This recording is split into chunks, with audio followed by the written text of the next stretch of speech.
This is the story of Honey, the dog who saved Abe Lincoln, written by Sherry Swanson and illustrated by Chuck Groening.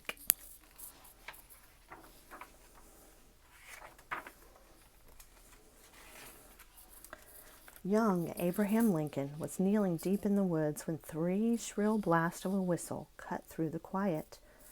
His corn was ready at the mill, and he was late. Watching a frog limp away into the brush, Abe smiled. It wasn't every day he was able to rescue a frog right out of a snake's mouth. Abe hurried back to where Mr. Hodgin, the miller, was waiting. "Now, Abe, what took you so long?" Mr. John asked. "I just can't move along fast like some boys, Mr. John, because I see so many little foolish things that make me stop. I can't help it to save my life." Mr. John patted the boy's head and handed him a sack of ground corn. "Now get on your way, Abe. You'd best be home before dark." Abe heaved the bag onto his shoulder and set off on the long path that wound its way like a rusty snake through the Knob Creek hills to the Lincoln's log cabin. Abe had only a mile or so left to go when something caught his attention. He froze. What was rustling in the bushes? Do you see it? What was it? Beneath some brambles at the base of a cliff, Abe found a dog whimpering softly. The dog's front leg was broken. "Did you fall, boy?" Abe asked. The dog looked up into Abe's eyes, wagging its tail. Abe patted the gentle dog's head and looked around for something to use to set the leg. He was only 7 years old, but Abe had spent his whole life on a Kentucky farm and knew how to tend the animals. He pared 2 sticks smooth with his pocket knife to make a splint. Then he peeled the soft bark off a pawpaw bush to wrap around the sticks.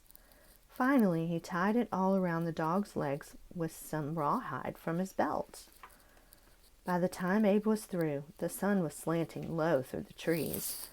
Abe hefted the bag of ground corn back onto his shoulder and called to the dog. The dog struggled up and limped along after Abe on his 3 good legs. Abe was going to be late. That wasn't unusual, but this time he would have a dog to explain. Abe's father was asleep by the fire when Abe got home, but his mother was waiting up. "Oh, Abraham, where have you been off to this time? Didn't you know I'd be worried?" "I found a real honey of a dog. His leg is broken," Abe whispered. "Please let me keep him." Abe looked up at his mother. "He'll do lots of good things for me," he told her. "You just watch and see." Nancy could never say no to her beloved boy, so the dog stayed. Abe snuck Honey scraps of food, and soon the dog was able to walk. Honey's leg looked like a curve in the road, but that didn't stop him from trotting along after Abe on their adventures. Everywhere Abraham went, Honey went.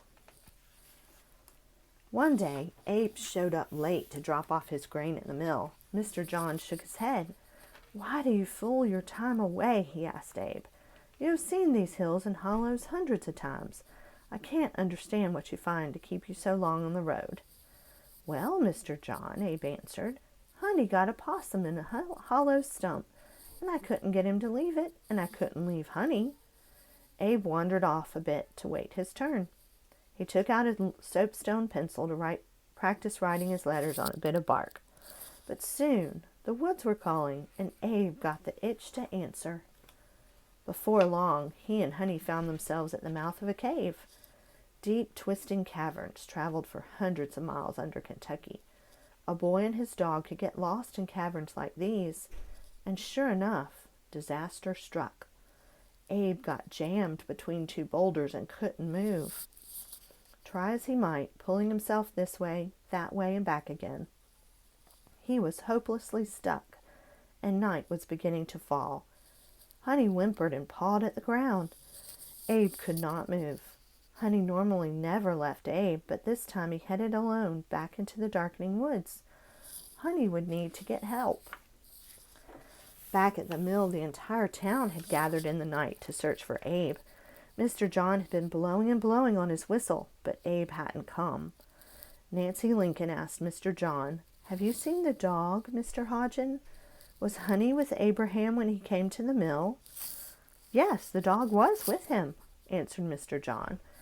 Abe's mother was grateful for Honey. It comforted her to know Abe had him for protection. She waited anxiously at the edge of the dark forest, hoping her boy would come home. Then she heard something rustling in the bushes. "Here's Honey! Here's Honey!" she called. Suddenly, Honey emerged from the bushes, barking and whining at Nancy's feet. The dog looked up into the faces of one after another until he got to Mr. John. Then Honey jumped up on Mr. John and barked in his face. "Grab your torches," called Mr. John. "We'll follow where the dog leads." Yelping and panting, Honey headed back through the woods. The townsfolk followed behind him, their torches parting the night. When they got to the cavern entrance, Honey stopped. The townsfolk were afraid. Many a silent prayer went up for the boy's safety. Mr. John blew 3 times on his cane pole whistle. "Here I am," called Abe, his voice echoing from deep within the cavern. "But I'm fastened."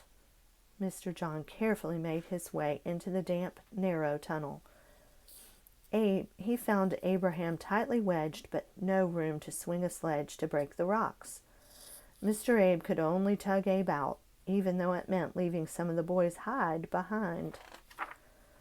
Once Abe was back up into the dark and night air, Nancy rushed to hold her beloved son and his precious dog. Abraham was surprised at the crowd. He smiled at his mother. "I knew Honey would do great things for me," he said. "Now he has paid me back for mending his broken leg." The next day, and for many more days after that, Abe and Honey were back to their adventures, bumping and scrambling their way along the banks of Knob Creek. A boy and his loyal dog, Honey. Now, there are many stories of Abraham Lincoln and his animal encounters that continued all the way through his presidency.